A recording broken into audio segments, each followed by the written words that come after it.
Did it start? Yep. Okay. Can everyone hear me? Yes. Thank you. Welcome, and thank you for joining us here today. We're starting slightly later than in the schedule, but that's fine. And we're going to have a really good session here, looking at the consumption of music in 2017, but crucially, part of our remit is also looking beyond 2017. So where are we today and where are we heading when it comes to the way that fans consume music? We can discuss what we mean by that once we start talking of our panel, both in terms of consuming the recorded music, but also consuming the wider artist experience. So I'm going to start by introducing myself, and then the way the session is going to work is I'm going to talk for about 5, maybe 10 minutes, just to basically talk about 2017, so where particularly the recorded music industry is in 2017. I'm going to talk predominantly on a global level, but then once we sit down with our panel, we can then look much more focused at what is happening in Turkey when it comes to recorded music and then the wider music industry. So I'm going to talk for about 5 to 10 minutes, and then I will then go and join my panel, and I will get them to introduce themselves each in turn, and then we will have, I think, a good hour to then talk through the various different elements of this, expanding on what I'm talking about, looking at it very much from a Turkish perspective, and then also I'm going to finish off talking a little bit about the entire way that an artist engages with their fans and turns what they do into money. So we can go beyond talking about the iTunes and the Spotifys and the YouTubes and start talking about how, as an artist, you build a business around what you do. I should introduce myself first. I'm aware that I haven't done that. So just very quickly, this is me. My name is Cooke.com is my website. That's where you can check me out online. And I am from the UK, and I run a company in the UK called CMU, or CompeteMusicUpdate.com, which is where you will find us online. And we call ourselves a service provider to the music community. So we provide services to artists, to songwriters, and to record companies, and to music publishers, and to tour promoters, and everybody else who is involved in the business of music. So we are best known for our news services. So we cover music and the music industry. So if you go to our website, we'll tell you all the key developments worldwide in music, and particularly in the music business, so the business side of music.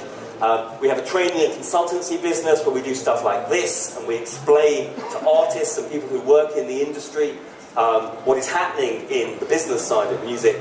And we have an education program where we work with young artists at the start of their career who are writing songs, recording music, performing, helping them understand how the business side of music works. So some of our panel can give you advice on the actual creative process of making music. I can't tell you anything about how to make music. I don't know how to make music. What I can tell you about is the business side of music, how you take your songs and your recordings and your performance and you try and turn that into revenue. So before I quickly look at where sort of recorded music and digital music is in 2017, it would just be good to get a quick show of hands. Are there any artists in the audience? Are any of you making music? Put your hands up if you are. Okay, so we have a few artists. And are any of you working in the industry? Are any of you in the business? Okay, we have a few of you in there. As music fans, do we have... Who here is a Spotify user? Oh, look at that. That's pretty good for Spotify. Who here is an Apple Music user? Okay. Who here uses one of the Turkey-based streaming services, which are mainly linked to telcos? We'll talk more about those later. And who here gets most of their music from YouTube? Okay, a few of you get most of your music from YouTube. Okay, so I'm going to start off by just talking a little bit about where the global music industry is in 2017, and before we then talk to our panel, as I say, to get some local insights, but also to look to the future. So I suppose, the first thing to say is the music industry now is increasingly a digital industry. So the record industry, so that's the part of the music industry that deals in records, as opposed to live performance, is increasingly making more of its money through digital services rather than selling compact discs, CDs, or vinyl, or other physical formats. That said, you would sometimes think that the industry was now exclusively digital, that the only way the record industry makes money is through digital services. And that's not quite true. If we look at the global figures, now these are 2015 figures, they're the most recent figures I have access to, but in 2015, this was sort of the breakup between physical, so selling CDs and vinyl, versus digital. That's every possible manifestation of a digital service. So you'll see in 2015, this is worldwide, digital was bigger than physical, but it wasn't that much bigger than physical. So there is the shift from selling discs to selling downloads to monetizing streams. We're still in that story. It's still going on. In terms of how that breaks down, in 2015, most of the physical sales were CDs, compact discs. In terms of digital, it was about a 50-50 split. Half of it was downloads, so through iTunes, and the other half was streams through Apple Music, Spotify, YouTube, etc. If we look at specifically Turkey's figures from 2015, you'll see Turkey is a little bit different. So digital and physical were pretty much equal in 2015 in Turkey. And crucially, when it comes to digital, most of the digital money is coming from streaming services, not download services. In that respect, Turkey is ahead. So if you look at the UK, the United Kingdom, in 2015, streaming and downloads were equal. Because downloads were massive in the UK for a period of time. But they're now going down, down, down. And so Turkey is ahead in terms of streaming being the majority of the digital market. That big box on the right-hand side is public performance income. So the money that comes in from radio and TV and will come through the collecting societies in your country. So that actually is a much bigger chunk of the overall money than it is on a worldwide basis. These are 2015 figures, because they're the most recent figures I'm allowed. The 2016 figures come to me in 2 weeks' time, so I haven't quite got the 2016 figures yet. Although, this is what I think 2016 was like globally. So we're back to worldwide figures here, and basically the trend is the digital bar is getting bigger, the streaming bar is getting bigger. And physical is smaller, vinyl is slowly growing, as you're probably aware, we'll talk more about that later. The basic trend worldwide is that CD sales are slowly declining, download sales are rapidly declining, and streaming is going up. And so this is what we've seen in the last 2 or 3 years, it's what we saw in 2016, it's what we are seeing in 2017. In terms of the services, obviously there are different kinds of streaming services. So some of these you will know, some you won't. So obviously there are all the free services. So YouTube is really big here in Turkey. YouTube is really big everywhere. A lot of people are getting their music from YouTube. SoundCloud is obviously audio, not video, but also is pretty big. Pandora and iHeart, you've probably never heard of. They are massive in the US. Okay? Pandora and iHeart between them have more users in the US than Spotify and Apple have worldwide. So in America, the Pandora and iHeart are big. Then you have the free on-demand services like Spotify, and then we get into the paid-for services. So Spotify and Apple Music, Tidal, Deezer, Amazon, SoundCloud now have a paid-for option in some countries. One of the challenges for the music industry, and this is true worldwide, and it is certainly true here in Turkey, is that we have many, many more people using these free services than the paid-for services. But as artists and as labels and as songwriters and publishers, we make way more money from the paid-for services than the free services. So that's one of the challenge. More people are using the free services, where we just make a little bit of money. A smaller number of people are using the paid-for services, where we make a lot of money. And so one of the challenges is, how do we turn the people using these free services into paid-for subscribers? You could say, well, we just turn them off.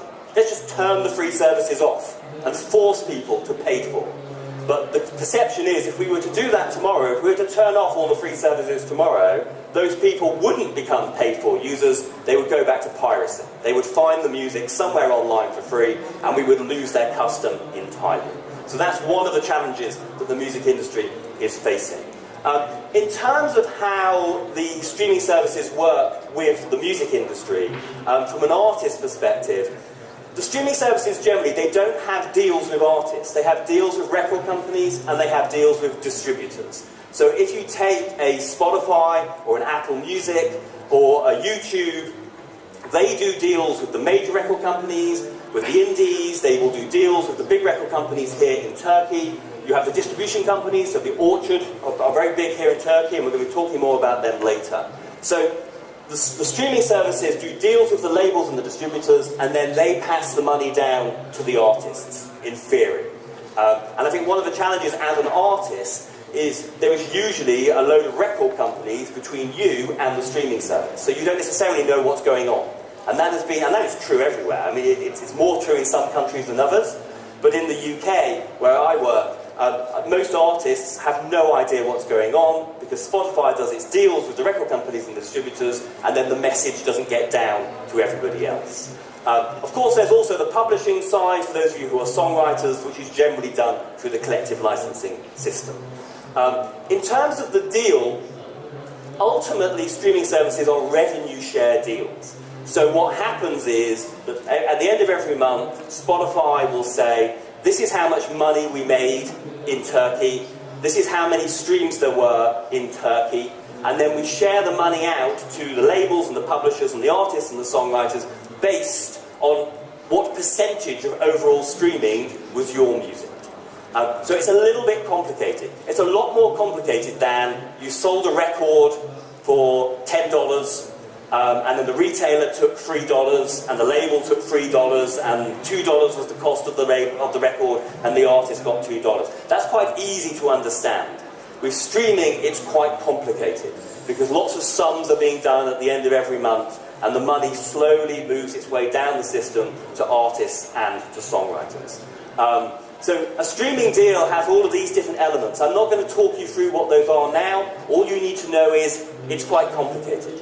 And one of the challenges for artists is trying to work out what is going on and are they getting paid? Are they getting the money that they are due? And when artists work with a record company or a distributor, increasingly the question they should be asking the record company or distributor is, will you explain to me how it works and how will you report to me what's going on? Don't just send me some money once a month or once a year and tell me I have to trust you that that is what I am owed. I need you to help me understand what is going on. So let's finally just have a quick look at the challenges of the streaming market. And you're probably aware there are some really big artists who have been very critical of streaming services, of Spotify and of Apple Music and of YouTube. And some established artists say there simply isn't enough money to be made out of streaming to support artists. There are then some artists who are big fans of streaming and Spotify. And I think part of it is streaming works for some artists and it doesn't work for other artists. And I suppose the biggest challenge from an artist's perspective is this. When you are selling a disc or a download, you encourage your fans to buy your record, and then you got the money on day one. So providing you had the sale, some money came to you. And that was your money to do with what you wish.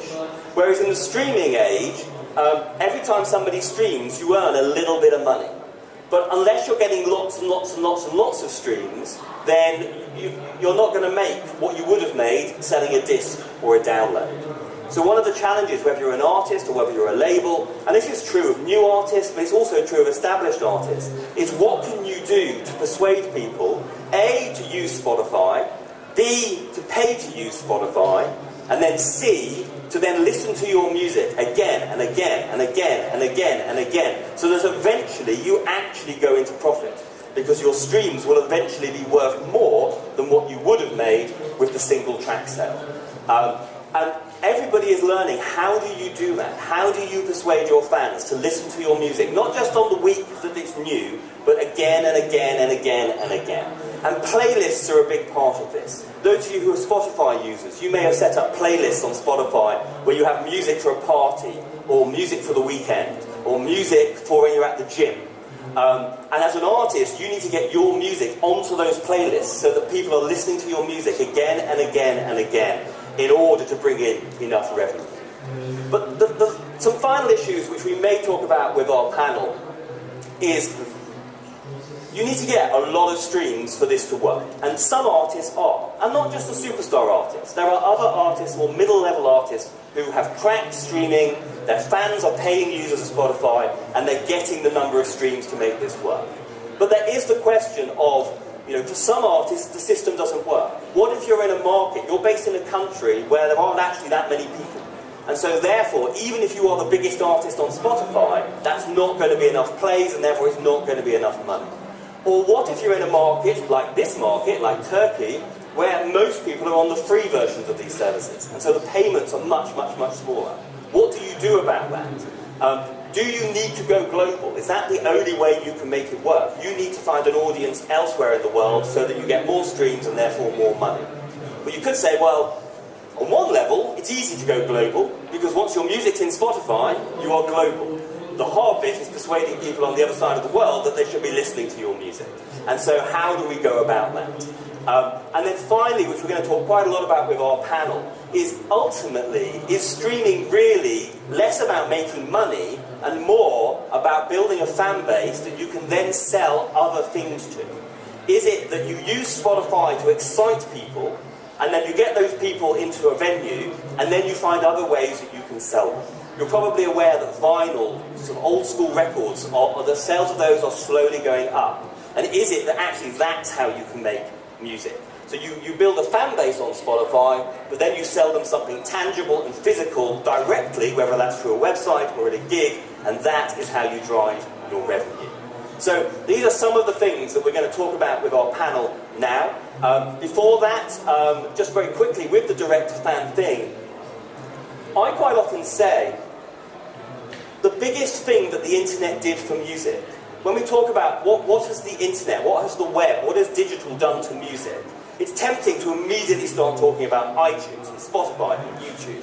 But I would say that the single biggest thing the internet has done to music is that as artists, you can talk directly to your fans. In the old days, as an artist, you needed a label and a promoter and media and retailer and a ticketing company in order to reach your fans. Whereas now, you can do it directly. And this is a huge opportunity. You can talk to your fans through social media, through websites, potentially ultimately through the streaming platforms too, and you can have a direct relationship. You work out what it is your fans like, and if it turns out your fans do like vinyl, then you make vinyl and you sell it to them. Whether you sell it to them directly through the web, or you sell it at gigs, or whatever. So there are huge opportunities around direct-to-fan, which I hopefully will talk about with our panel in more detail. If these slides were of interest to you, you can download them at this URL. So all of those stats and diagrams are there for you. I'm now going to walk over to the other side of the stage and get my panel to introduce themselves, and then we'll delve a little bit more into specifics about what's happening here in Turkey, and then we can look to the future and ask, as if you're an artist starting out today, is streaming ultimately going to be revenue, or is it marketing? And if it's marketing, what is it that you're going to sell to your fans down the line? So, I'm going to walk over to the other side of the stage. While I'm doing that, I'm going to get each of my panelists to quickly introduce themselves. So if you could tell us your name, and then in a couple of sentences, what you do, and your background. So let's start with Esther, and I'll come along and join you.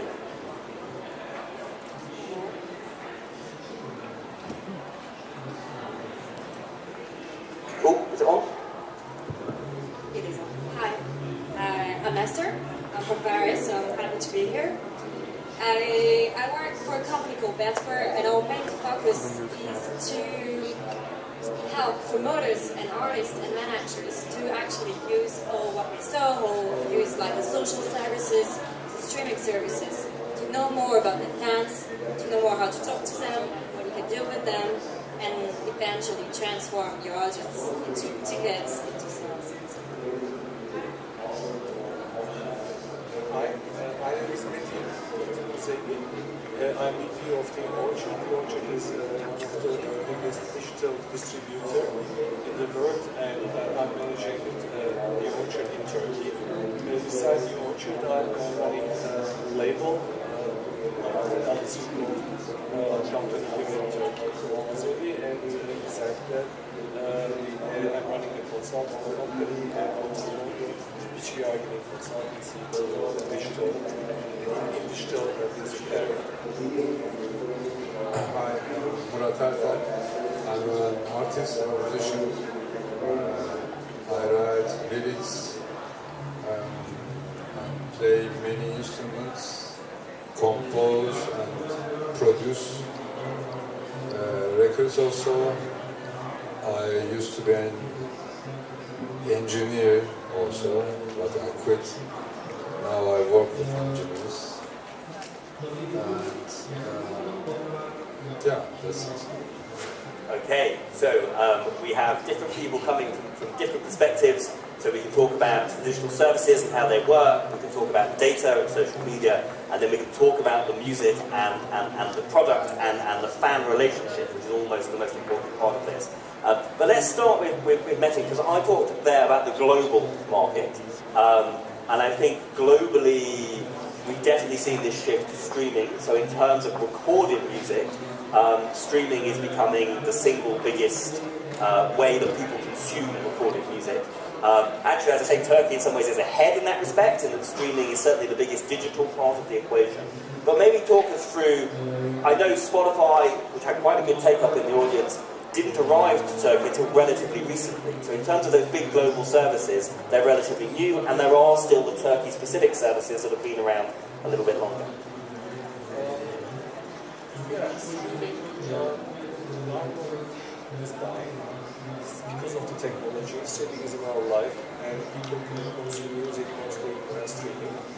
In Turkey, we have Spotify, we have Apple Music, as you said, we recently come to Turkey. We have also local services like Fizi and Telecom. This is quite big. Fizi is like the biggest. As Fizi's Turkcell's general manager announced in February. People are listening music in mobile and mostly on YouTube. But when we say streaming, I think we should divide this into two: the ad-funded streaming area and the premium subscription streaming area. Yes, when you look to our income, the revenue, the biggest portion of the revenue comes from this premium streaming area, but most of the consumption is happening on the ad-funded area. And the value gap between this consumption and the revenue is huge, and this is, I think, the biggest problem now in the music industry, and the biggest problem around streaming. Yes, and that's worldwide, as well as here in Turkey. So it's interesting that you said that, first of all, although our survey, Spotify seemed to dominate, so that's probably because among sort of real full-on music fans, the people who really want the full experience, services like Spotify are appealing. But actually, what was the name of the Turkey service that is actually bigger? Fizi. And that's bigger in terms of users or money or both? I think it was on newspaper in February. The CEO of the company announced that they are 2 times bigger than Spotify in terms of paying subscribers. So, okay, yeah. So obviously, yes, in terms of your distinction, let's talk about ad-funded streaming and paid-for streaming. Spotify is in both of those boxes because they have the free version. And of the people who are Spotify subscribers, who's paying for it?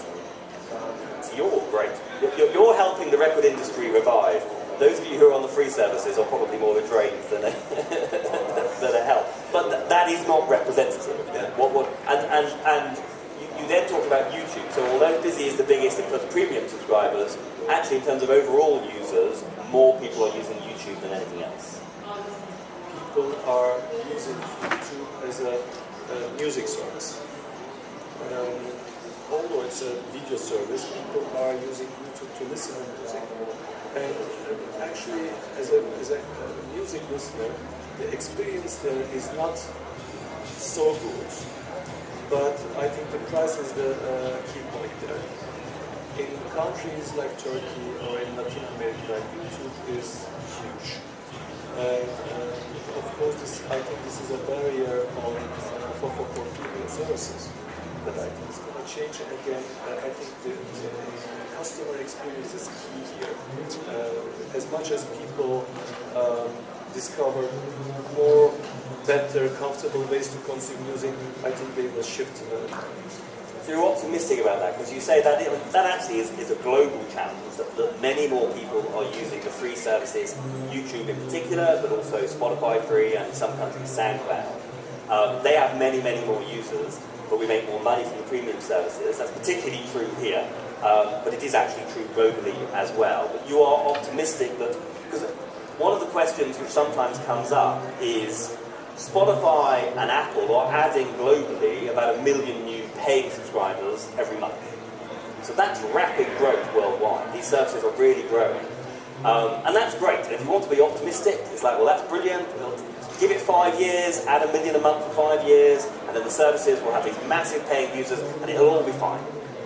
There are some people who say, come later this year, the growth's going to stop because there are only 100 million people in the world who want this service. And once those 100 million people have signed up, there'll be nobody else to sign up. So you can either be optimistic, look at the growth, it's all going to be fine, or you can be pessimistic that it's going to peak, we're not going to sign up new people, and as far as I can see, there is no plan B. But you're an optimist. I'm an optimist. I just want to talk about Turkish market. Every market has its own condition, of course. Spotify and Apple came very late to Turkey. They are here since 1.5 years or 2 years. But in Europe, in Western countries, they are there since years. And they are building it since years. We are looking only their performance in the last 2 years in Turkey. They're good. For example, local services, Fizi, Türk Telekom. Till 2013, they were free services.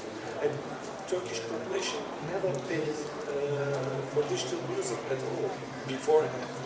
Later they started paying, and the growth is really good. And in general, when I'm going to talk about Spotify and Apple, I think they will add new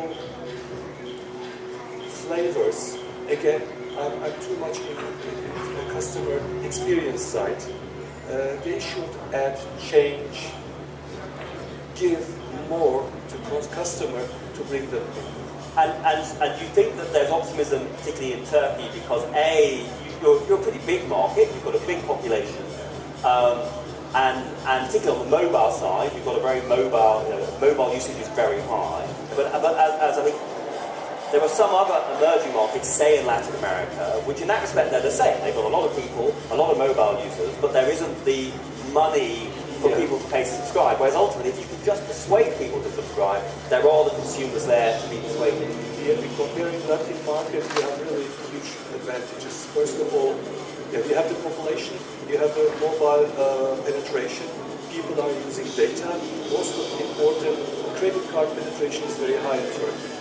In Latin America, people want to consume music. They have the mobile devices, but they don't have credit cards or other tools to subscribe to a service. So Turkey has all these advantages, and it's growing.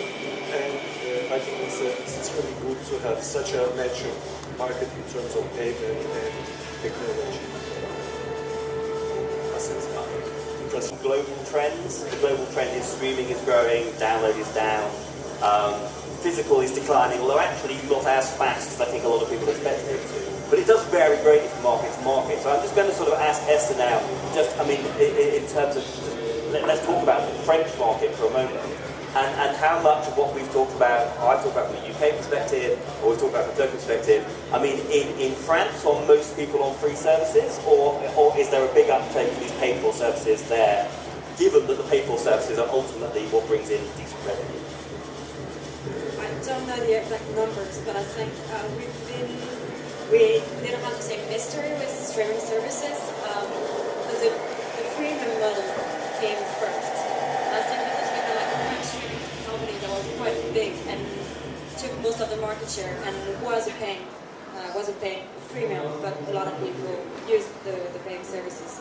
We're more used in France to actually pay for streaming and pay for music in general. But in the other end, I know the download figures in France are really, really low.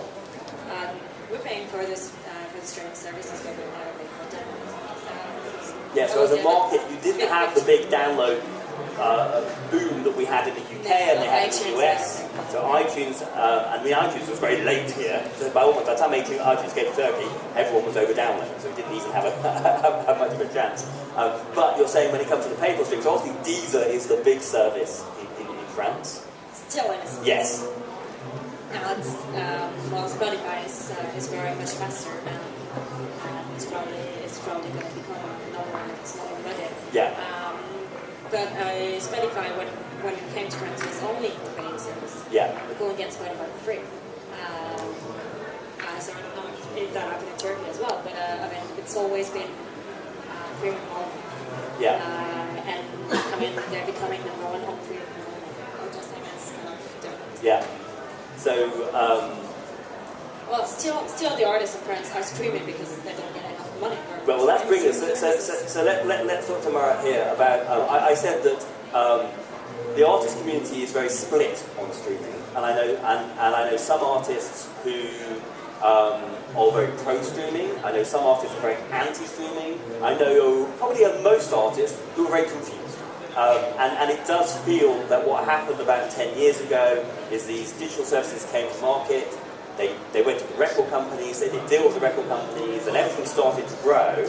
And actually, the one group of people who were never involved in that conversation at the start was the artist community, who were just told, this is how we're doing with it, deal it. And the artists were like, well, hang on a second, it's our music, why weren't we involved in that conversation? Would you agree with that? It's a change and it's a technical thing. It's here now, and I don't know what will be in the future, but when this happened, nobody asked the artists what they thought. So this is a big problem. Music industry consists of some people, and I read in an article that only 10% of it is the musicians. So there is an unbalanced thing here.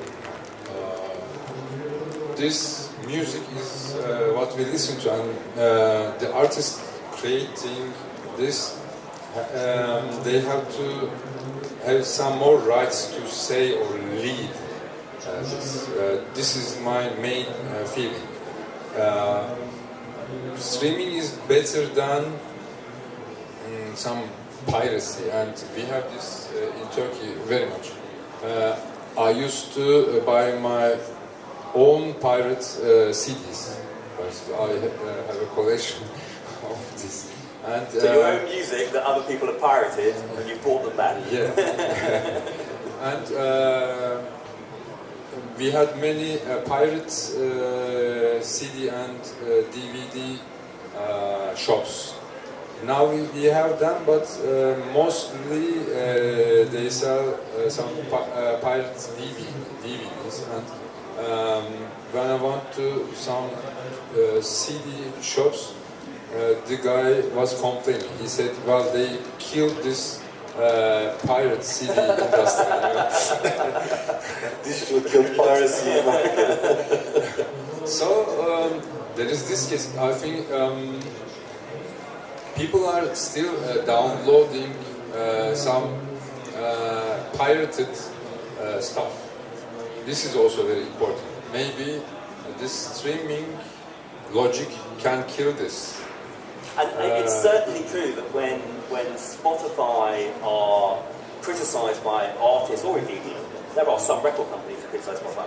I mean, I generally find more artists criticise Spotify than labels, although it does happen elsewhere. But certainly Spotify will always come back and say, we are helping you, whether that's the artist community or the record or the wider music community, we're helping you overcome piracy. Now actually they mean digital piracy, because I suppose in the European markets,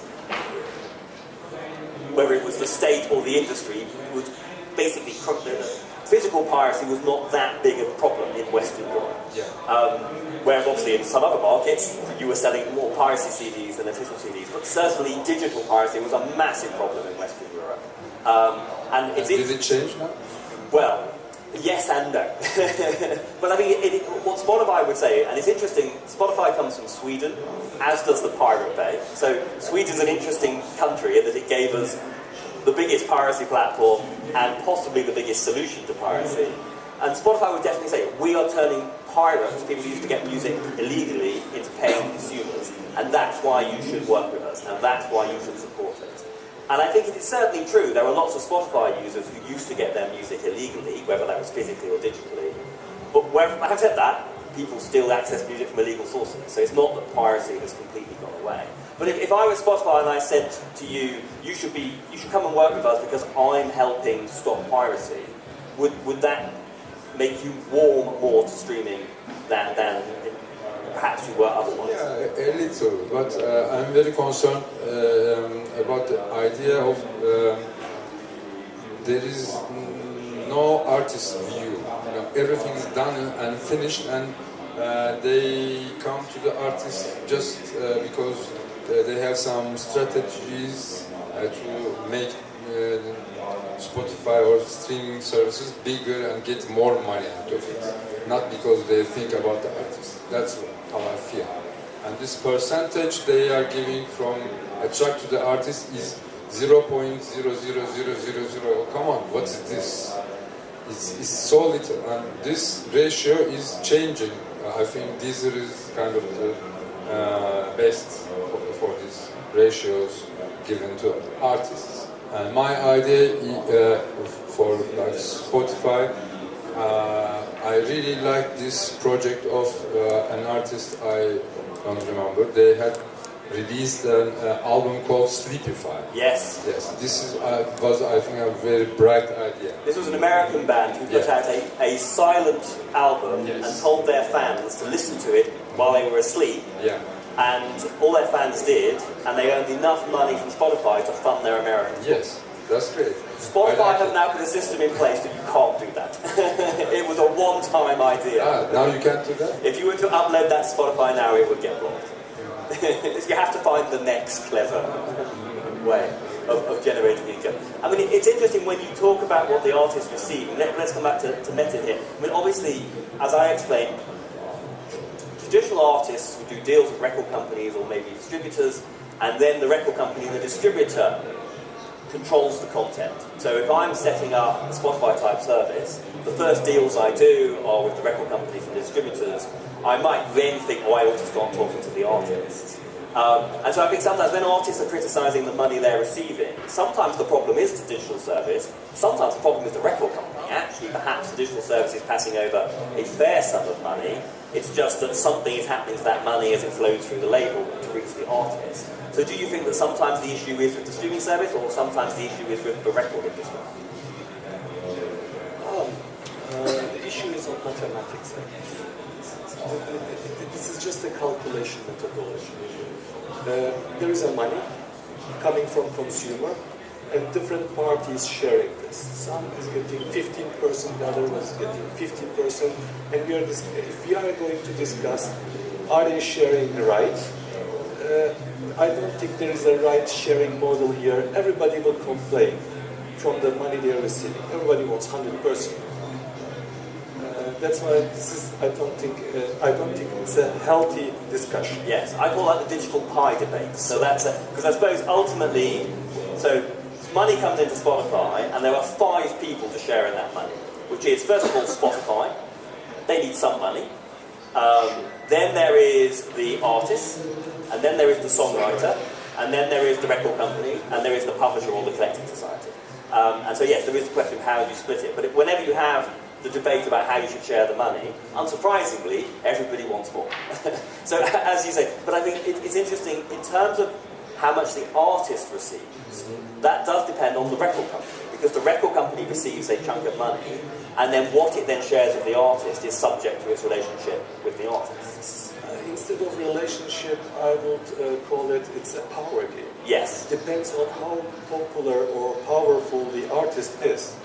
If it's a huge and star artist, we can ask much higher rates to labels. But if it's a starter, a new beginner artist, of course they don't have the power to bargain.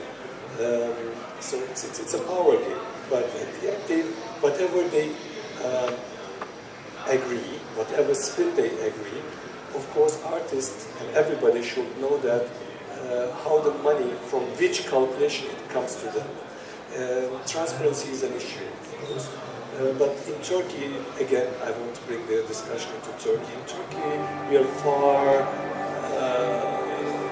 away from that discussion. The discussion here is, in Turkey, 50% of the labels or artists didn't receive any reports in last 3 years.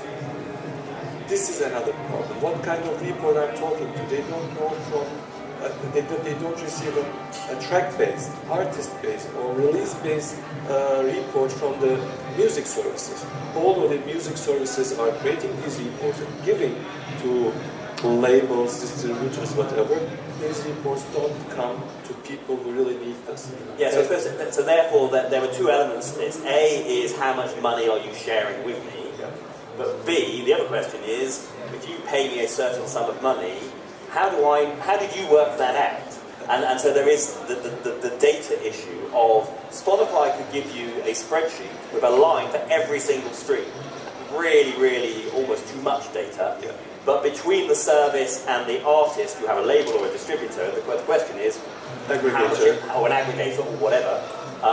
The question is, aside from how they share the money, is how do they share that information? How do they share the data? And that's a global problem. I'm doing a lot of work on that in the UK at the moment, on artists saying, we don't know, labels won't give us the information we need. But I think what you're saying is, although it is also a global problem, it's an even bigger problem here in Turkey just because of the way the local record industries have worked. And I suppose if there are young artists in the room, starting out, which there are, there is the element of, okay, well, if one of the problems here, there may be a problem with the streaming service, but there's also a problem with the record company. So if we're starting out as a new artist, do we even need a record company? Could we cut out the record company? Because aggregators, there are services that will get your content into the streaming services. Anybody in this room could get their content into Spotify and into Apple Music, not directly, but through an aggregator. So if an artist has a problem with streaming because of the money and the information they're getting from the record company, is the solution to cut out the record company? Whatever you produce, manufacture or sell, you have to manufacture it, distribute it to the consumer, and market it. It can be music or shampoo, doesn't matter. As an artist, if you produce the music with technology, it's much easier to really record an album. It's much easier. Distribution, you can get that service easily from many distributors today, and marketing is crucial here. Why do you need to work with a label? Because they have distribution power and marketing power. In the past, distribution power was very important. To get your album everywhere, you really need a big label, especially physical. But today, you can easily distribute it. What's the next? Marketing. As soon as you can market your product, you have to really rethink if you need a label. Or labels should rethink what to provide to artists. Again, distribution is a commodity. Marketing is the crucial. Yeah. So as this one more thing very important, and artists, because they know it, and because they know marketing is very important, because marketing is affecting not only their album sales, it affects their live business, I mean concert business, and this is where the money comes today, is very important. So that's why they work with record companies, not to report them well, not with labels which is transparent, etc., with record labels which market them correctly. And these are the big ones. So traditionally, a record company, distribution and marketing were equally important, or possibly distribution was more important because it's hard getting CDs all around the world. Yeah. Now, actually, distribution is easy. Anyone can do distribution because there are aggregator platforms out there. So it all comes down to the marketing. Is the label bringing marketing to the table, or could the artist be doing some of that for themselves? And you brought in the live thing, and I think that let's lead on to that debate of saying, okay, streaming in terms of recorded music is where all the growth is, there is some revenue coming in, but also if there are millions of people listening to your music on the streaming services, say they're on YouTube and you're not really earning any money, It's what is the marketing value of that. So let's ask Esther that in terms of, let's say you have a fan base who are predominantly listening to your music on YouTube. We know there's a little bit of revenue because YouTube will share the advertising money. But then if YouTube don't sell any advertising, 50% of nothing is nothing. But how can you use that as a marketing platform to then drive the live sales or the vinyl sales or whatever it is that you're going to sell? I will say, like, people will get to the show, to your show, because they know they're the show. So at a point it comes from information, it comes from your audience. To give an example, on average, on all the shows I work for, 15% of the sales comes directly from the artist's socials. It's just because, like, you put on your Facebook, hey, I'm doing a show, let's come and let's buy the tickets. So you'll see in that number how much the artists' audiences they're building, and they're building all through the life, are important to drive any kind of sale, tickets, like records and merchandising. What you can witness now on the socials, like, how the power of it to drive sales, we haven't witnessed it directly from the streaming services or for YouTube.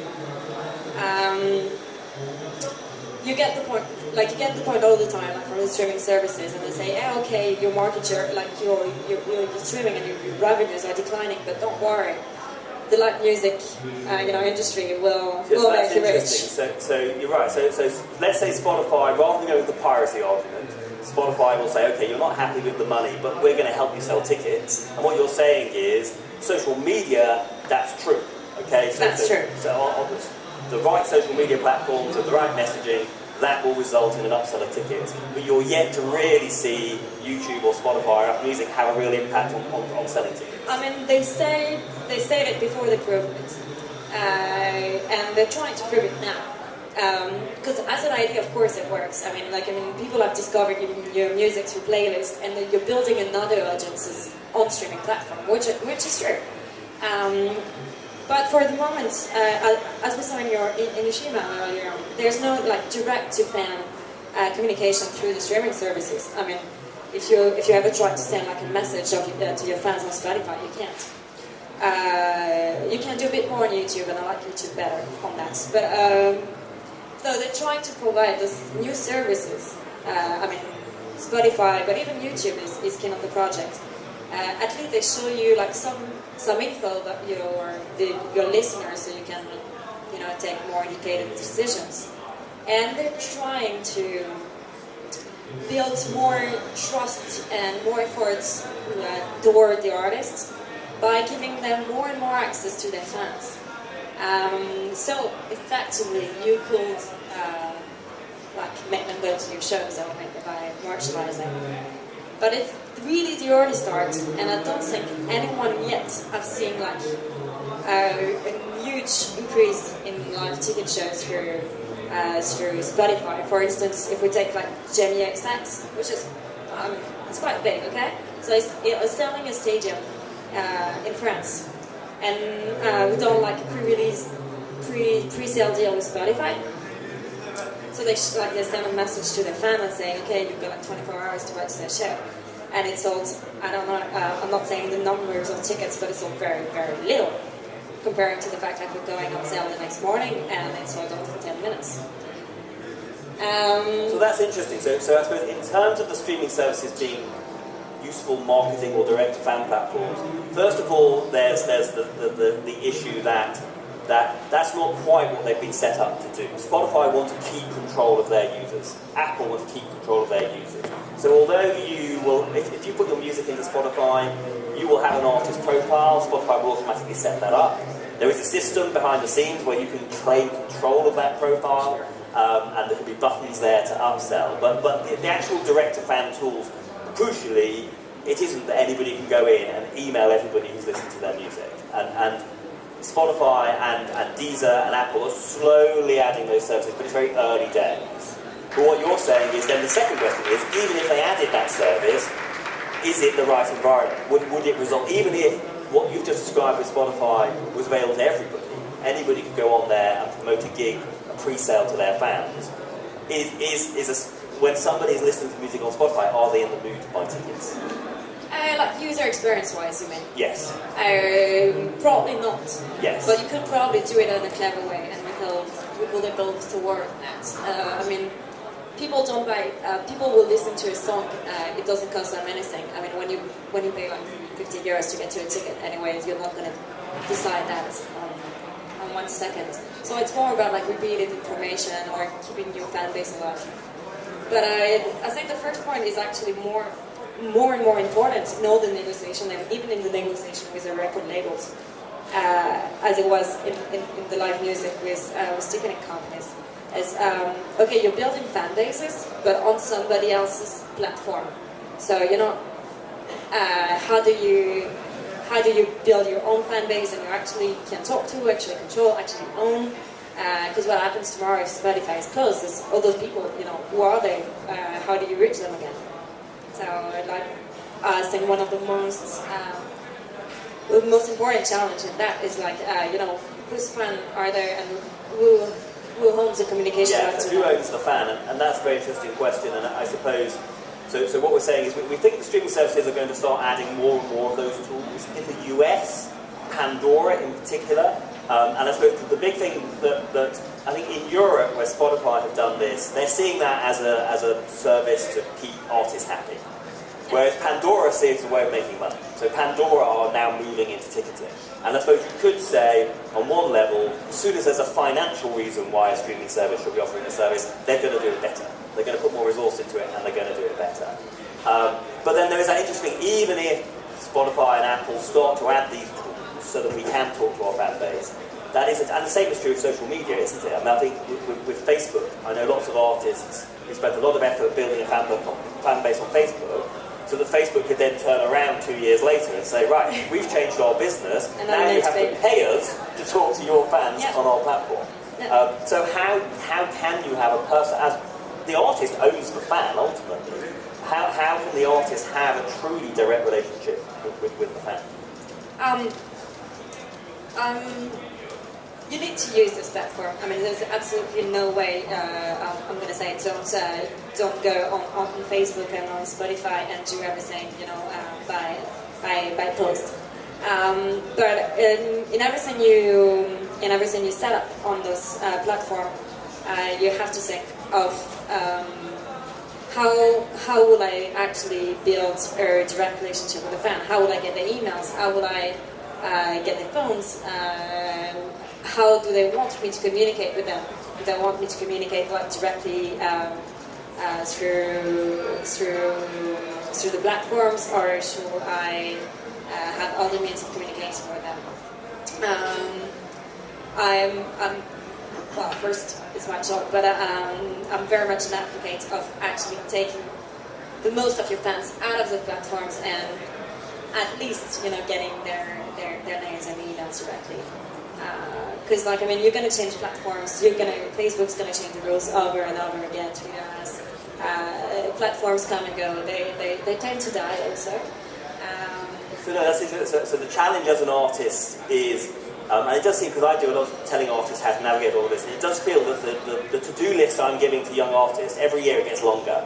Because there are all these great platforms, whether they're social media, whether they are the direct-to-fan tools, Spotify and Pandora are adding, or they're direct-to-fan platforms which exist in some countries, or it's getting an email address or a mobile phone number and communicating directly that way. But the list of things that you have to do is just getting longer and longer. It's getting longer, but I mean, it's old school also in a way. I mean, if you're touring, I mean, and the first rule you get is like to stay after the show and you get people names and you sell them merchandising. Yeah. And I still, like, people were kind of thinking like in the digital age, you just put your stuff out there and you don't have to, you know, like stay on the ground and stuff, but you still have to. So if we use the streaming services partly as a marketing platform to build and talk to our fans beyond any revenue they bring in, that then poses the question of, okay, if we can build a fan base, what is it that we're ultimately selling? So let's come back to Murat, because I saw a sense that more excited about the resurgence of vinyl than you are about the growth of the streaming market. So I suppose, first of all, is this question, I mean, it's true and I think the vinyl revival began in the UK about 5 or 6 years ago, and it's interesting that A, it's continuing, because I think some of us thought it was going to be a 1 year, everyone got excited about vinyl, and also the fact I never thought that. Oh yeah, well, so look, I was wrong and you were right. But also the fact that it is global. We are seeing it in multiple countries around the world. So why do you think in an increasingly digital streaming age, the classic format is having a resurgence? Well, I think it's an object of art. Graphically, it's very appealing, you know. Whether it's on iPad or even as big in a big screen, digital is not very appealing. It's not sexy. It's not a fetish. A photograph printed on paper that you can hold, you can have a physical contact with,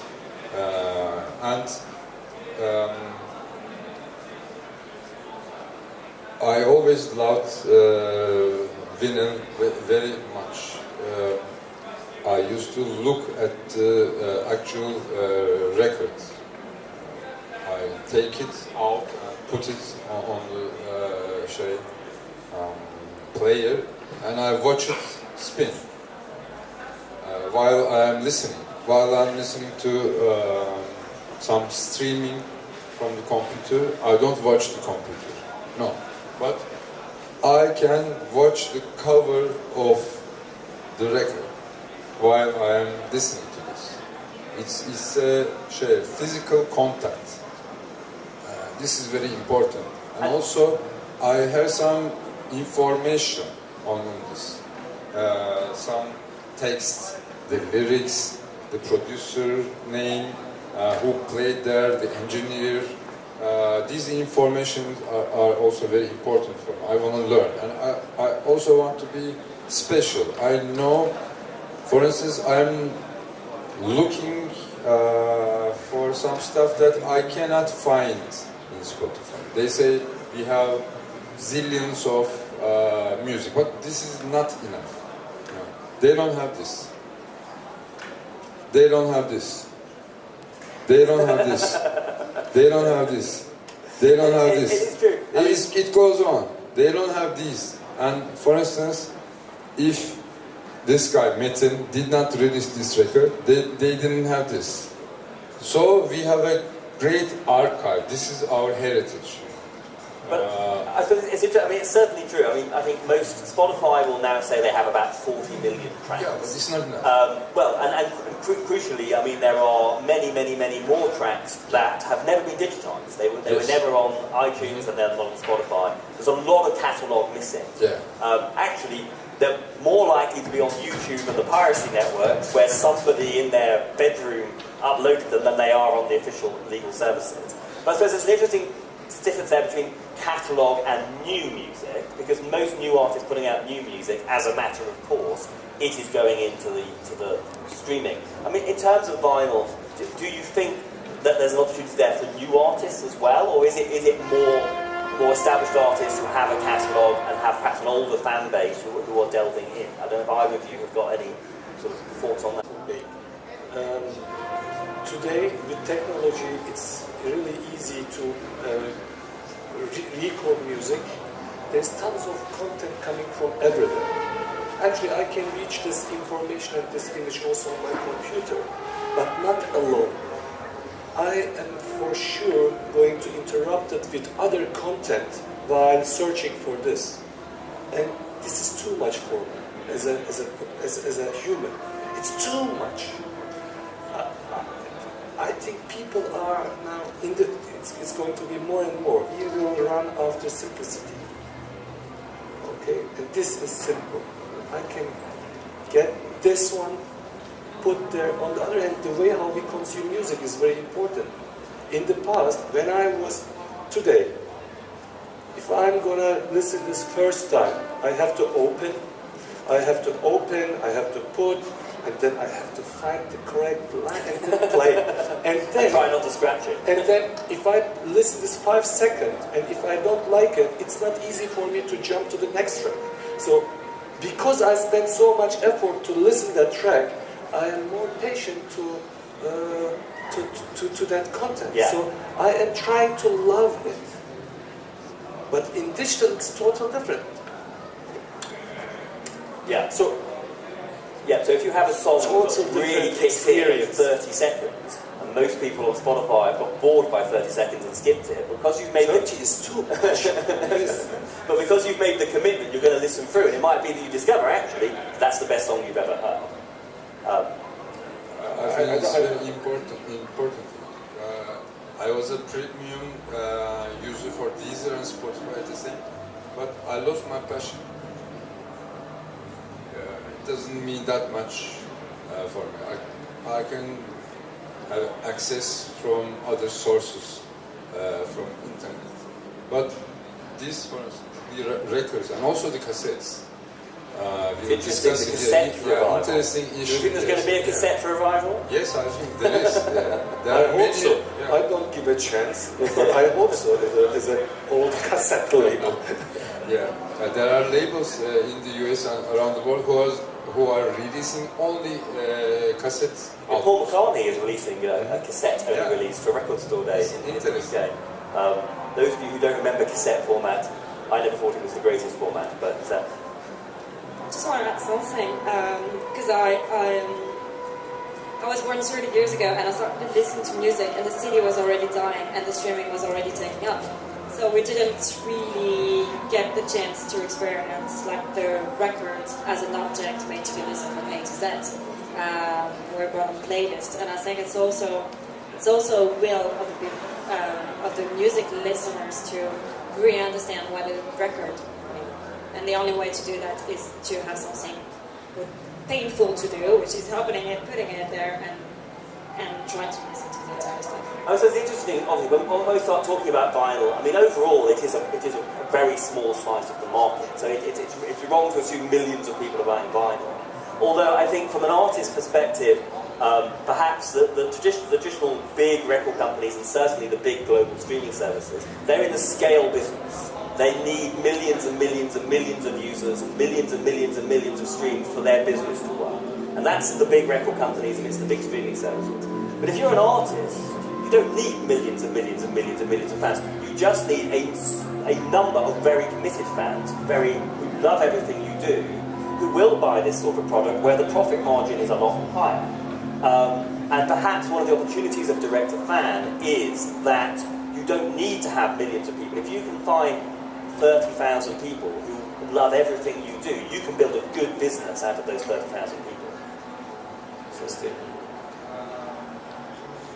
I want to give the example of a group that I really like, a German group called Anstoßende Neubauten, and they exist from the 80s, and they kind of revived themselves around 2000s, building a very good website, and they had this concept of supporters, and these supporters supported them with some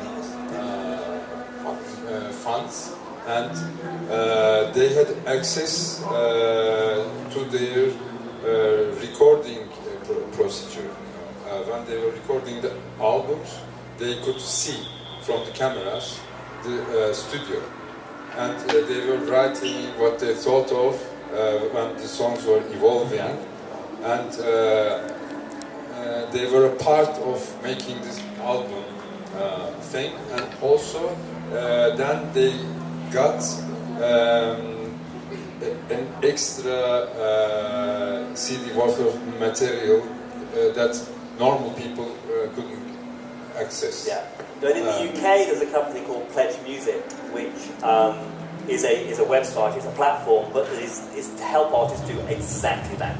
So they Pledge Music come along to an artist and they say, put your music on the streaming services, do all the usual things, but for those 5,000 fans who just love everything you do, we'll work with you on something like that. Let's do a project let's allow the fans to, they pay up front, that they then get exclusive information about the project, and then they get a slightly special version at the end, of which there will only ever be 5,000 made, or whatever the number is. And so they're working with artists, in addition to all the streaming stuff doing over here, to build that new side of the business. And I think, although, I think one thing which we were talking before we came on stage, when I talk to young artists, say in the UK, and I'm a big advocate of that, a big advocate of the direct-to-fan approach and all of that, although what I will be saying in the UK to them is, beyond the vinyl, it's merchandise, it is the t-shirts, it's the fashion, it's the product. And we were talking before we came on stage that that isn't a part of the industry at all in Turkey. You might be the exception to the rule, but generally artists in this country, that's not a way that they can make money. As a customer, I never saw a really good piece of product in a market, and I didn't see someone who really has a merchandise from a local artist. It's rare. I don't know, in Turkey the merch market, the merch business is very small. When, I mean, I know domestic talent does generally dominate here, but when international artists do come here to tour, for example, obviously if you're a big American act, when you're touring Western Europe, the merchandise you sell at the show is a big part of the show, it's a big part of the business. Do they sell merchandise, or is it just that beyond Turkish artists not creating merchandise, there just isn't an appetite to buy those sorts of products? I don't know, I don't have enough information to answer that. Yeah. It's very interesting. I cannot understand, but in Turkey, bands do not sell merch. It was also very hard for us, but now slowly some merch stands are opening. But this is only for some records and t-shirts. But it's very slowly growing market. But this is a must, and in this kind of digital and stuff, merch is a big portion for bands to survive. Yeah, no, and it's certainly in the UK, the merch is growing, but I believe it is a long way to grow yet. And it would be fascinating to know, is merch not part of the music experience in Turkey because there just isn't an appetite for it, or is it actually artists just haven't done it, and there's a huge opportunity there to be untapped if you can just think of the right creative products that people will spend money on? Frankly, I think that the mainstream artists in Turkey, the Turkish mainstream artists, don't have such a tight relation with their fan bases. It's interesting, but yeah, bands like Babazula, or there are many bands, it's okay. But the big main stars and all these, I don't think they have such a fan base. Yes, so they have a large, what I would call a They casual have fan listeners, base. but it's not Well, a that's fan base. interesting distinction. They have a lot of listeners, but not fans. Interesting distinction between the people who will listen to your music and may pay to subscribe to Spotify to do so, but they're not a real fan. And a fan is somebody who you build other products for and generate other revenue. This is my opinion. Yeah, interesting thing. I am aware that time is against us, so I'm just going to look at the room to see if there are any questions in the room before we wrap up. I have a couple more things I am going to ask, but does anybody want to ask a question from the floor? Okay. Well, in which case I'm going to use these final few minutes to talk about, well, two things. First of all, if we go back to the streaming services, whether or not we're using the streaming services as a revenue stream or as a marketing platform, or realistically we're using them as both. I mean, any artist who knows what they're doing looks for both benefits. But I said at the end of my presentation, the challenge on the streaming services, it's easy to get your content in there, the challenge is to get people to listen to it, and more importantly, to get them to listen to it again and again and again and again and again. I don't know if either you want to talk about, I mean, playlists are very important on Spotify. And is that if you're an artist and you've got your music on Spotify, is getting those tracks, setting up your own playlist and getting it into other people's playlists, is that the way that you might be able to get that released? this is one of the way of market your product, and I think this playlist issue is a little bit overvalued. It's too much because as everything in digital area, there is tons of playlists, too much song, too much playlist, everything is too much. Yeah, it's important, it's really nice to have your song in most of these playlists, but the effort to get in there needs really huge marketing effort. If you spend such a marketing effort, your content will reach the audience in any way. So, not particularly playlists, but in general marketing is very important, and playlist is just one of the tools that we're using. I cannot disagree. It's good, we finally got a disagreement on the panel. No, I see playlist as a kind of media, and I see the way you address it as you address PR. I mean, you choose which one will have an impact on the fan base you want to target, and and on those ones who are the bigger, we have the most impact. And I really think you address it the same way you would address like newspapers and websites. And playlists are actually, like just people curating as any media will do. But I think it's interesting if we take Spotify, just because in the UK they're by far the biggest. And in the early days of Spotify in the UK, the playlist functionality was there. And Spotify sort of said to the world, you create the playlists. We're not here to tell you what to listen to, you create the playlists. And so artists started creating playlists, labels, people in their bedroom created playlists. And then a few years ago, Spotify had a change of direction. They said, actually, no, we do want to do the playlists. So most of the playlists that have the most listeners, the most impact on Spotify in the UK, are made by Spotify, which basically means Spotify is now a radio station. And so in London, Spotify have a team of people. They basically went to the main pop radio station in the UK, so the BBC's Radio 1. They headhunted the programming team. They moved them over to Spotify. So now the music industry is having to start to learn that everything they used to do with radio, they now need to do with Spotify. And it's potentially getting to the point, particularly for a younger audience, radio is becoming irrelevant, and it's all about getting on the playlists on Spotify or wherever. Radio is still #1 discovery channel in France by far, followed by YouTube. And even Spotify's playlists are going,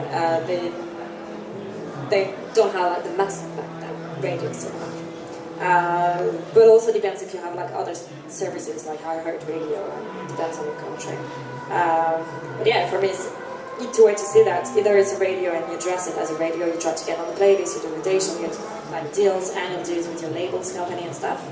Or you see that as a negotiation point between labels and Spotify, which I'm pretty sure Spotify is sinking. And I think the role of the streaming service's own playlist varies greatly from country to country because it depends how much effort they're putting. How many people have they hired to make the playlist in each different country? I think it's better to, let me say this, instead of calling it as playlist, I can say that curation is very important because in a world with so much content, the content should be curated and make it ready to eat for different consumer profiles. So curation is important. The playlist in a music service in general, as you said, it's important how you manage, how the content goes in there, what kind of playlist it is. There are playlists which 3 years ago, this was a discussion between labels. Some labels and artists were trying to reach all these playlist owners to pay them to get their content in there. Corruption is everywhere. Sometimes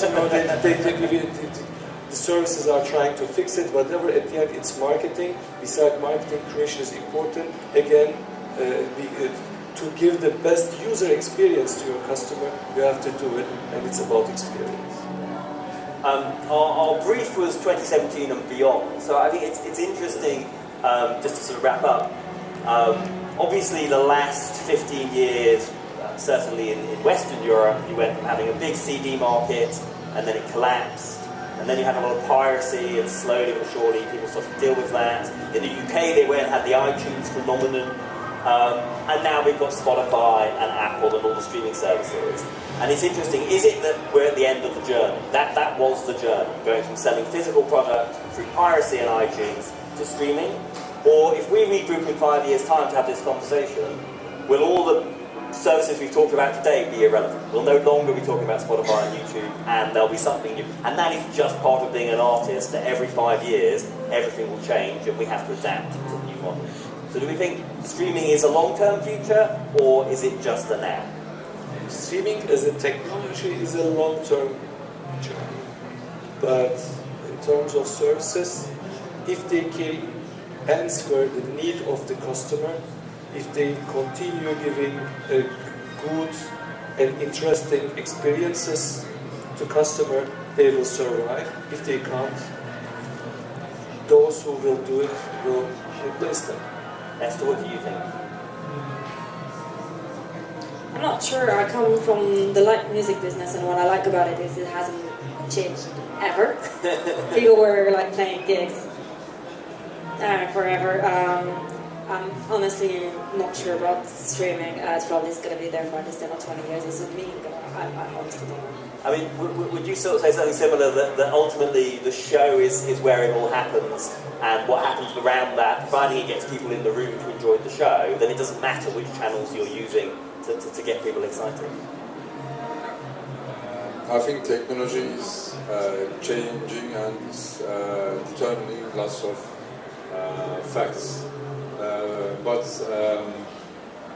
as long as you make a good live show, it's the most important thing. And recordings are less important. You can get more profit from recordings, but music in reality is the ultimate thing. But I think we need some more technologies, some better ones. And also I am thinking of like music is more and more going with some visuals. YouTube is a proof of this, and I think in the future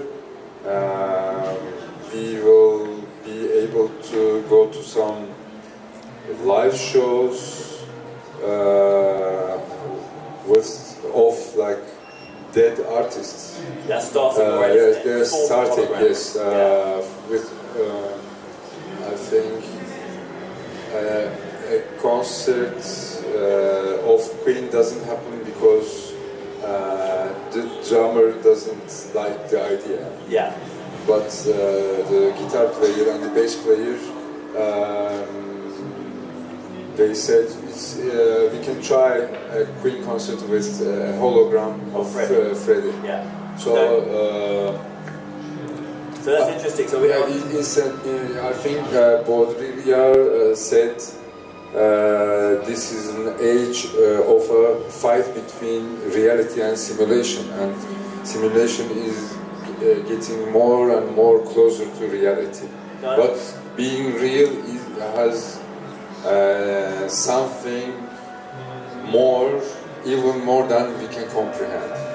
But yeah, it's interesting. 2 points there, just to wrap up, is A, perhaps things are going to become more visual. I suppose, to a certain extent, it's interesting. The physical product was visual, as you talked about. Then we sort of went for a period of digital where everyone forgot about the visuals, and maybe the visuals are coming back. And as an artist, if you are, often an artist has a visual vision as well as a musical vision, and that's quite exciting.